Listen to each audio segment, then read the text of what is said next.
Hello everybody, this is Le Minimum Lovable Product. I am Marco Lanzi and I'm about to bring you behind the scenes of building digital experiences that people will love. In the episode of today, Adrian Ferrero, VP of Digital Marketing for Skechers, a leader in the shoe industry, is going to tell us how you elevate customer experience, which are the common traits of big corporations, and how do you attract digital talents. Let's welcome Adrian. Welcome everyone to another episode of Le MLVP. Here today we have Adrian Ferrero. He's the VP of Digital Marketing for Skechers. So welcome, Adrian. Thank you, Marco. No, thanks for the invitation. Really, I always enjoy, chatting with you. So I was very, very happy, and looking forward also to chatting with you. My pleasure. My pleasure. So let's jump into it.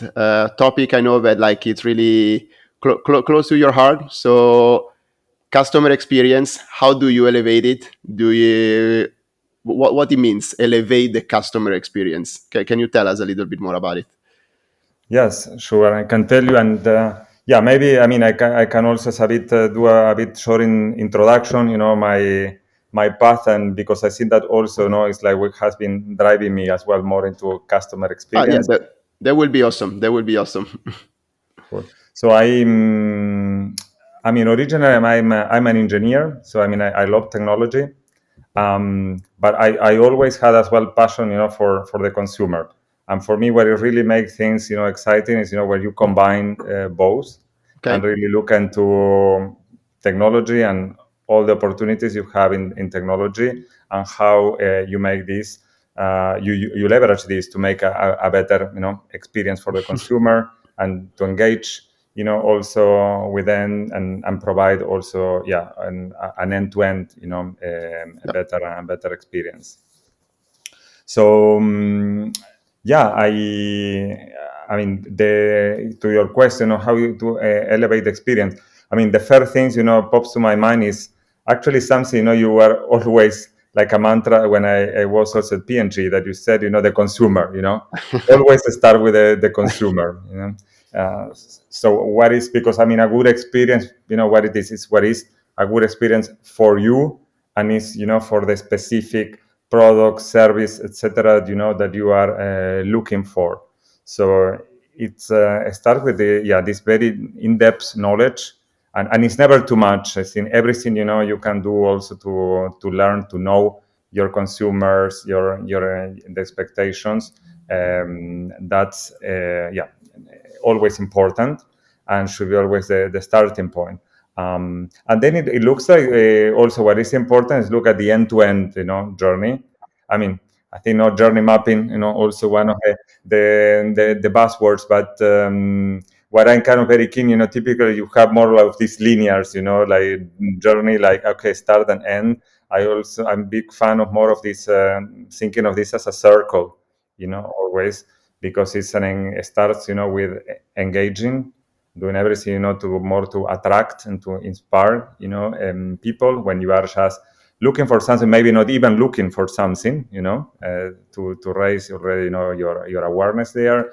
But then also to make it easier, once you connect, how you find the product you want, the service, also you want, which is not always, really, really easy. And then once you connected, like with these products or service, how you make it easy also to, from a transactional point of view. And after that, keeping always, in touch, providing, also relevant news, information about, starting to asking for feedback as well, what was this service, and keeping this connection, and ideally bringing people, from customers into brand ambassadors, and attracting, also more people on top of them, becoming also loyal customers. That's a bit in a nutshell. The first things that come in mind is first, good consumer knowledge, and then thinking of this as a circle, and going, and all the different, stages. Okay, so you really like a consumer at the center, and which are all the touch points that the consumer really is going to experience in these journeys that we create, and really thinking how how to, let's say, to improve that circle and making a perfect circle, as you're saying. I think it's the thing to look for, to Yeah, if we want to elevate the experience. exactly. Yeah, and I think that the third piece, always, Hmm. the rule of three, is always important. So the three, I mean, that is ongoing is measuring, and the analytics, because that's also, will allow that each time to make it better. I think that's also what is good in the digital world. There are also so many tools and so many things you could measure, but finding what are the key ones. Also you really want to, on an ongoing basis, track and optimize towards it. So getting the data and get that feedback loop to keep on iterate and smooth this circle over and over again. Yeah, exactly. And I think also in terms of KPIs, what also linked to experiences, at the end, you also want to drive, this customer lifetime value. You want to drive that, people basically keep engaged, for longer, with the brand, and that they also, turn as well into ambassadors. I think that's where it's like more of a vision. And then, of course, there are a lot of other, supporting KPIs. But at the end, I think it's about driving this customer lifetime value. Okay, so find, identify the right KPI, get the feedback, get it in action, and improve the experience. So that ultimately we are talking about optimization. So how do you optimize the customer journey? Do you have some, maybe, let's say, real life example, like real example where you see like, hey, we did this to optimize this customer journey, and we see this working really well? Yes, I mean, I tell you just what comes, pop-ups to my top of mind, more to me. And, one of the journeys, also we look to optimize, also there in BF was, the customer registration journey in the stores. Um, so yeah, and there, I mean, it started like that. They started, with research. So started asking, doing service interviews, with also with customers, and looking, even a bit broader, like, okay, just the registration, saying, okay, why they are expecting, also when they go to a store, what will be how they feel about, also sharing, data, with a company, why they would do it. I mean, what concerns also they have. And then this fed, like a workshop. So it was a multifunctional workshop, having, all different kind of functions. I think that was also an interesting insight, because what you realize when you really look, more from the customer perspective, it's not just, one function. It's not about e-commerce, website or digital marketing or retail operations or customer service. I mean, it's actually all of them, that have a role to play. So the fact of having, all these common, workshops, and with this more of design thinking, methodology, that open up, a lot of ideas. I started to map, the journey for these key consumers, key personas. And yeah, and also a lot of through brainstorming, I mean, generate a lot of ideas. And then after these ideas, then you work on prioritizing or mapping, because you cannot do everything at the same time, and probably also it wouldn't make sense, because there is, some certain order as well that you need to follow. So it's prioritizing in terms of impact, what's making biggest impact, for the consumer and for this journey to improve, but also, what is the complexity, what are the resources. So yeah, based on that one, I mean, we ended up also with a roadmap, and but it became pretty clear what were the top 2-3 things really needed, to do. In this case, also to be, concrete, one was self, registration. So whatever, it's the format, you can do it, but in a way that the consumer himself is doing, instead of having to ask them, and to have to spell their names or email address. So making it very very easy, very convenient to the consumer. Yeah, and then also people, as well. So was also how like people in the store to feel comfortable, in the how, in which way also to ask, they are the about this.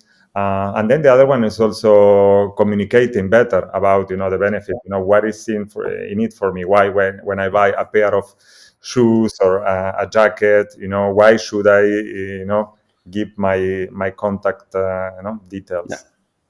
Okay, so what you're saying ultimately, like if you want to really optimize the customer journey, first of all, start with the customer. So put yourself in the shoes of the customer. What's better than talking with the people that are your customers? And from there, actually look from their perspective where they don't care maybe how the company is organized and how the function are divided. They ultimately care of what they're going to receive. Like custom registration in store that probably touch digital, touch the physical experience is really an omni-channel journey. So how do you communicate that? How do you improve and how do you slice that and do all those small details that make this experience like frictionless? That's what you're saying is actually best thing to do. Start to speak with the people, see what they're looking for, and then you go for it. Doesn't matter which department they are. Like a cross-functional team is probably what you need to deliver these the amazing journeys and experience to the user.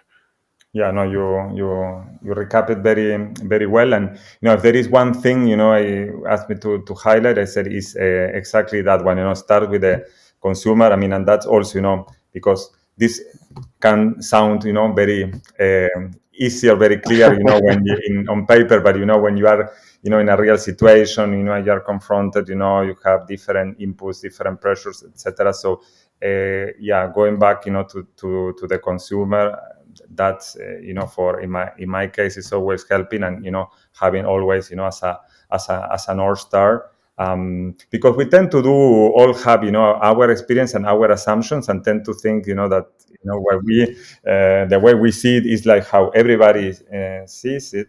But what you realize that when you start asking also customers, you usually have some surprises and things that you maybe thought that were super important are not that important, and on the other hand, things for you are not in your radar. You said, maybe we need to pay attention to this as well.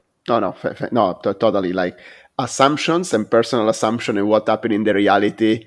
Sometimes they collide, but many times you find a lot of these small surprises that is like, oh, I didn't think about that. Actually, I should have spoke with people much earlier. Yeah, and that's one of going back to what I was saying, like this link between technology, and the consumer, and the experience, because a lot of time, you see, if you look, people are looking only at the technology and very strong in technology, maybe they will tend to go in things that are maybe pretty more complex, and because it really, you look at that from the technology angle. And then sometimes you realize with the consumer that maybe what they want is maybe it's not something that complex. Maybe there are like things, even things that could be very simple, but it making also like a big impact. And yeah, for me this is personally very exciting when you manage to find this kind of the famous quick wins, where you say, well, with a little effort, you can make a big impact. Agree, 100% agree. So I think on your journey, also on your career journey, you did a lot of different big corporations through the years. Uh, can you tell us a little bit what's the same and what's different between all the different corporations? Are there some common traits? Everyone is different. How is it? Yeah, no, very very interesting question, and also because before working in the big corporation, my first job experience was actually a smaller company, and then I wanted to work for a bigger corporation, because I said, well, I want to know the experience, and at the time when I also wanted to develop more marketing skills. So then, okay, what best to go to P&G, one of the biggest companies and most famous for marketing. It was a great experience, but it's a very structured company, very strategic on everything you do. So on this case, great, schooling to being very rigorous into, your logic on everything you're doing. I mean, looking at data, looking at consumer, also data, etc. So I think that's something, specific of, of P&G.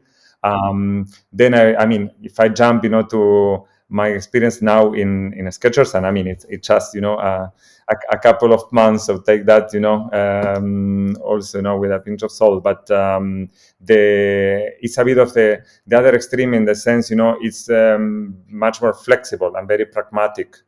And then, you have like MBF, I think is probably somewhere in the middle, maybe a bit closer to Skechers, but it's still, a bit more, also more structured, and especially, I think that's in the most recent times. So then to your question, I mean, there are a few things in common in the sense, all these companies, P&G, VF, or Skechers, they are all American companies, multinational companies. So what I see is also common is, this multicultural environment, which is something I really like and appreciate, being in touch with people from all different kind of backgrounds, speaking different languages. How many you speak? Four, five? 5. Five, okay. Wait, Italian, English, French, Spanish, German. Yeah, correct. Okay, yeah, impressive. Yeah. No, so this for me, that has been great of working on multinational companies and also being in different areas of Switzerland. It's also a good place. So this is a common thing and something I like there for this environment. Then, as I said, the different levels, what I see of how, let's say, more structure or more process driven the companies are, or more results driven. To be honest, I don't think there is a right or wrong, but for me it's also how you adapt as well, depending on the situation. So this is kind of a bit the sweet spot. And I mean, there are situations where it really, and we saw that during COVID, for example. I mean, you didn't have if you started, what data would you use? I mean, it's totally new. We don't have, it's like this pandemic. It's new for everybody. So there you need to go by intuition, and you need to be very pragmatic and very, very fast.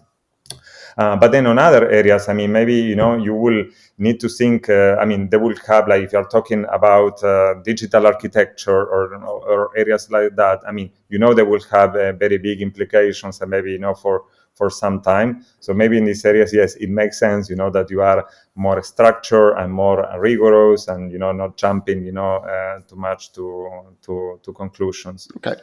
So yeah, I mean, that's a bit in a nutshell, Thanks a lot, because I think it's something that people like really are looking for and understand, and with someone that can explain the difference, like that lived multiple experience like yourself, is super valuable. We're getting to our wrap up question, which is actually like a key question, because the company can be small, can be big. Ultimately, companies are made by people.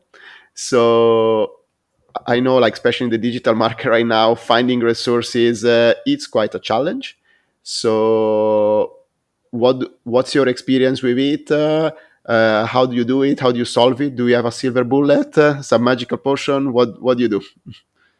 Cool. Another great question, because I think if there is something, where you prioritize into making an impact, it's people.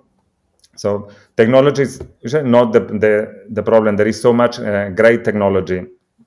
So if you really want to, where you would make a difference, more with the people, on how you use this technology, and what different, also processes as well, you will implement, and how you will adapt, Okay.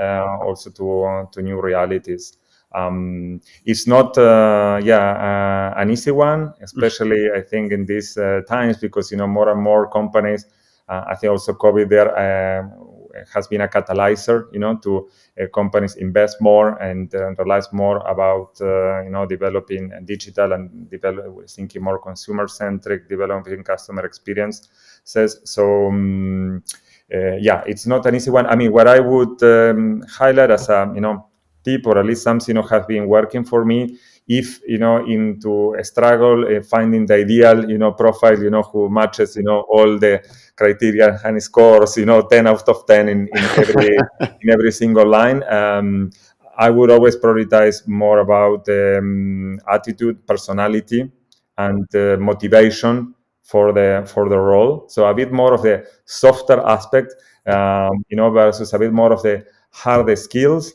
I think, okay, if you are lucky and you have all these soft LA skills and on top, great hard skill, okay, congratulations.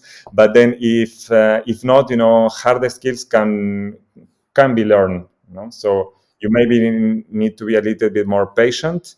It's not like somebody who already will hit the ground running because already has been using the same platform, has been working in the same industry. Of course, that's faster. But if you have people who is really motivated, have the right attitude, are fast learners, they will get there, and I think you can be surprised that sometimes could be even much faster than what you would think.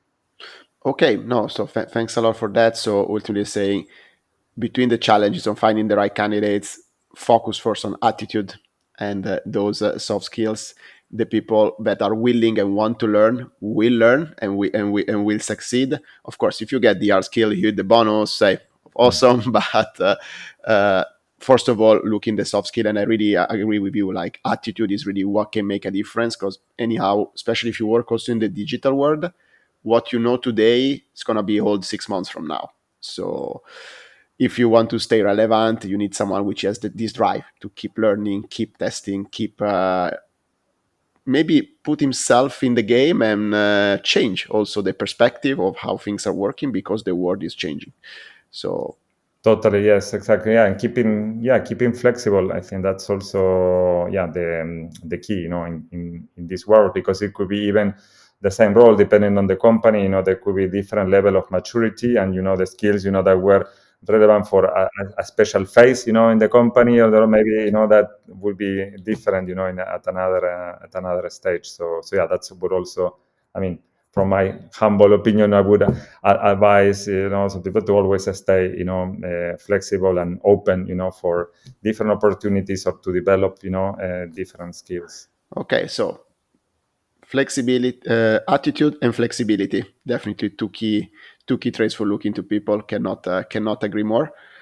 I would say we're up at time, so thanks a lot, Adrian. It was really a pleasure, and thanks a lot for all your experience and sharing it here with us today.